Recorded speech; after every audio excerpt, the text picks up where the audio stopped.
من امروز تو حموم یه دختری رو دیدم که صورتش مثل قرص ماه بود.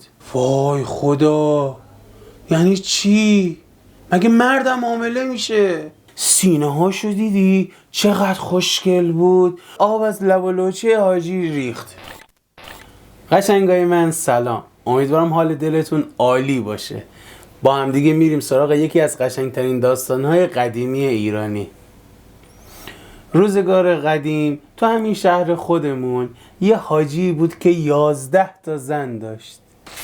واو، چه شود. خلاصه این حاجی ما هر کدوم از زنا رو به یه شکلی زده بود، ناقص کرده بود. طوری که زنا وقتی میخواستن برن حموم می اومدن 11 نفری حمومو غرق میکردن که حمومی کسی دیگه یه راه نده و فقط خودشون 11 نفر داخل حموم باشن. عزیزای دلم سلام، به کانال قصه های عمو حسن خوش اومدید. وقتی زنا وارد حموم شدن، اون یواشکی زنا رو دید میزده. عجب هیزی بوده اون. و میبینه که همه زنا به یه شکلی ناقصن. یکی چشم نداره، یکی گوشش بریده، یکی انگشتش قطع شده، یکی پاش میلنگه. هر کدوم به یه شکلی ناقصن. میاد پیش زنا و بهشون میگه این چه زر و وضعی شما دارین؟ چرا همتون یه جاتون میلنگه؟ داستان چیه؟ زنا که فهمیدن دیگه رازشون برملا شده و نمیتونن دیگه چیزی رو مخفی کنن، میگن راستش تقصیر حاجی بهانه‌گیره. حاجی بهانه‌گیر هر کدوم ما رو به یه شکلی زده، ناقص کرده و همش از ما ایراد میگیره، همش بهانه میگیره. دختر قصه ما میگه خب اینجوری فایده نداره، خب آتو دستش ندین، بهانه دستش ندین. یکی از اون زنا میگه ما همه کار کردیم، امتحان کردیم، چاره نداشته، به خاطر اینکه همش از ما بهانه میگیره یا فقط بخواد عیب بذاره رو کارمون. دخترک گفت شما منو واسه حاجی بگیرید تا انتقام همتون رو ازش بگیرم. زنهای حاجی بهانه‌گیر وقتی رفتن خونه، یه سفره عریض و طویل گذاشتن، همه غذاهای خوشمزه رو پهن کردن. حاجی قصه امام اومد، نگذاشت نه برداشت، رفت سر سفره نشست، بخ کرد، منتظر غذا بود. وقتی حاجی شروع به غذا خوردن میکنه، یهو بشقاب و برنج پرت میکنه وسط سفره، میگه این چه غذاییه؟ این چرا اینجوریه؟ چرا طعم غذا اینجوریه؟ چرا این اینجوریه؟ من اگه یه زن درست و حسابی داشتم، من اگه یه زن سالم داشتم، مجبور نبودم بمونم اینجا این غذاهای بد و بیمزه رو بخورم. زن اول حاجی گفت حاجی ما امروز تو حموم یه دختره رو دیدیم، خیلی خوشگل بود. اون یکی میگه قد و بالاشو دیدی؟ چه هیکلی داشت. اون یکی میگه سینه هاشو دیدی؟ چقدر خوشگل بود. اون یکی گفت لب و دهنشو دیدی؟ اون یکی گفت صورتشو دیدی؟ این یکی گفت بینیشو دیدی؟ اون یکی گفت دندوناشو دیدی؟ آقا اینا انقدر از دختره تعریف تمجید کردن که آب از لب و لوچه حاجی ریخت. زن اول وقتی دید آب از لب و لوچه شوهرش ریخته، گفت که حاجی میخوای بریم دختره رو واسط خواستگاریش کنیم؟ حاجی مون بدم نمیاد. نه تو رو خدا بیا بدت بیاد، ولی از خرج و برجش میترسم. زن اول حاجی گفت چه خرج و برجه حاجی؟ وسایل هاشیشو من میدم. اون یکی گفت لباس سنگینیشو من میدم. اون یکی گفت لباس زیر و لباس خصوصیشو من میدم. یکی دیگه گفت بزک دوزکش با من. اون یکی گفت صندوقچش با من. اون یکی گفت لوازم خونش با من. هر کی یه گوشه کار رو گرفتن که این ماجرا جور در بیاد. زن کوچیک گفت حاجی فقط میمونه خرج ملا که اونم یه کاریش میکنیم. خلاصه حاجی قصه ما رو برداشتم بردم پیش پدر دختر واسه خواستگاری. پدر دخترمون شرایط رو نگاه کرد، نمیدونم چی پیش خودش فکر کرده بود، قبول کرد. خلاصه توی همون یکی دو روز مراسم عقد و عروسی و هنبندان برگزار میشه. دختر قصه ما میاد به خونه حاجی. همون شب اول میاد نصف تنشو نصف صورتشو بزک میکنه و نصف دیگهشو هیچ دست نمیزنه. حاجی بهانه‌گیر وقتی تو نور روز دختر رو دید گفت جلال خالق، این دیگه چجور بزک کردنیه؟ اما چون دیرش شده بود دیگه نتونست بمونه و غر بزنه بهانه بگیره. از خونه رفت بیرون دنبال کار زندگیش.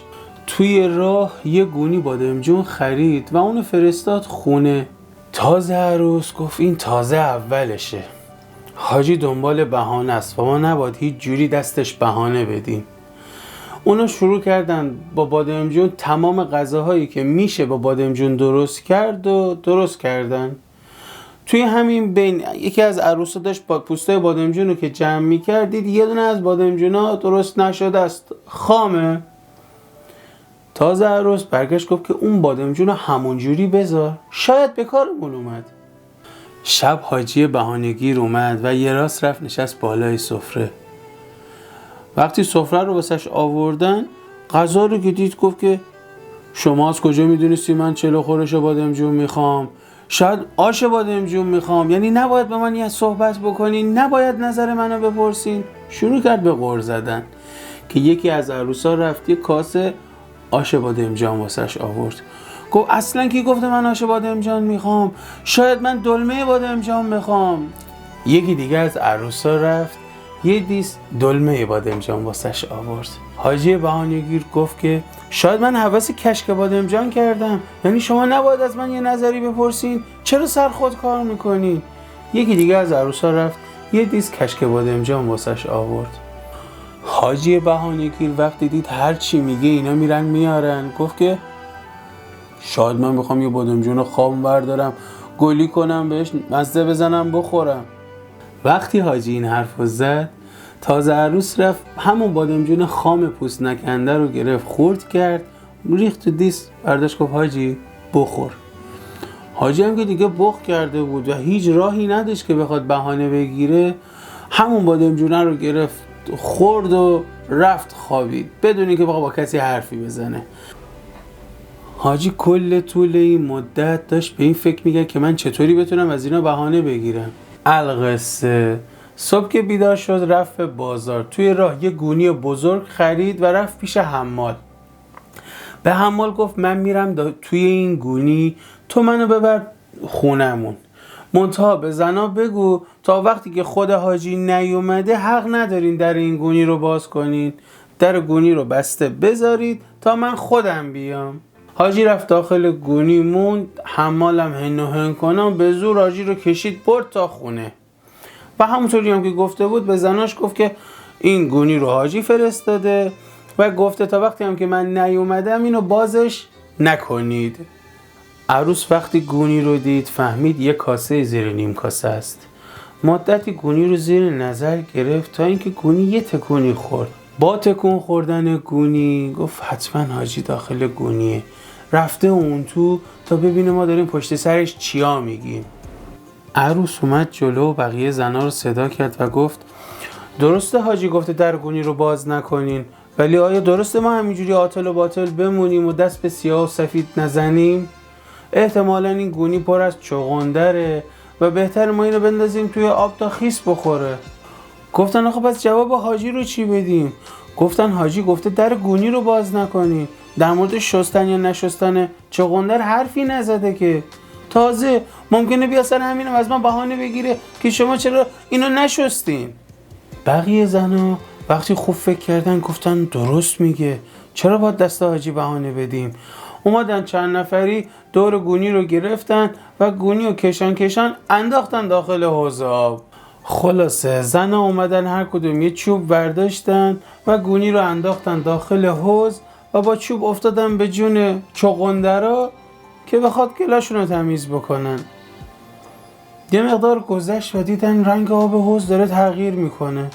یکی از زنا گفت که مثل اینکه رنگ آب حوض داره تغییر میکنه، مثل اینکه داره خون میاد. تازه عروس گفت که نه چیزی نیست، چغندرا دارن رنگ پس میدن. یه چند دقیقه که گذشت دیدن نه جدی آب حوض داره قرمز میشه و داره خون میاد. حالا زنا گونی رو از حوض آوردن بیرون، دورش هم ایستادن و هیچ کس هم جرئت نداره در گونی رو باز کنه. تازه عروس هم اصلا به روی خودش نیاورده که آقا میدونه حاجی داخل گونیه، صداشو در نیاورده، میخواد ازش انتقام بگیره. تو این موقع یه صدای ضعیفی با آه و ناله به گوش رسید که درو باز کنید، دارم میمیرم. اما عروس گفت که حاجیمون گفته در گونی رو باز نکنیم، ما هیچ وقت رو حرف شوهرمون حرف نمیزنیم. صدا گفت آقا من خودم حاجیم، زود درم بیارید، دارم خفه میشم، دارم میمیرم. زنها که تازه فهمیدن مطلب چیه خودش خوشحال شدن، اما از ترسشون نتونستن خوشحالیشون رو نشون بدن. در گونی رو باز کردن و حاجی رو نجات دادن. عروس گفت الهی برات بمیرم حاجی جون که تو رو تو این وضعیت نبینم، چرا رفته بودی تو گونی؟ زن دیدن دیگه حاجی جوابی واسه گفتن نداره، گرفتن حاجی رو تر و خشک کردن، لباسش رو عوض کردن، زخمش رو پانسمان کردن و حاجی رو برداشتن بردن تو اتاق که استراحت کنه. چند روز حاجی استراحت کرد و بیدار شد که بره سر کار. عروس اومد دستی به شکم حاجی کشید، گفت حاجی گوش شیطون کر، چشم شیطون کور، فکر کنم خبراییه. حاجی برگشت گفت که چه خبرایی؟ عروس گفت که حاجی فکر کنم حامله‌ای. چشه حاجی 4 تا شد و گفت که یعنی چی حامله‌ای؟ مگه مردم حامله میشه؟ عروس گفت اگه خدا بخواد بله میشه. تو 12 تا زن داری، خدا بهت بچه نداده، حالا خواسته اینجوری تلافی کنه و بهت بچه بده، لطف خدا رو کم میدونی؟ حاجی دستی به شکمش کشید و شک برش داشت. چند روزی هم بود خورده بود خوابیده بود، شکمش پف کرده بود. حاجی گفت نکنه واقعا حامله باشم.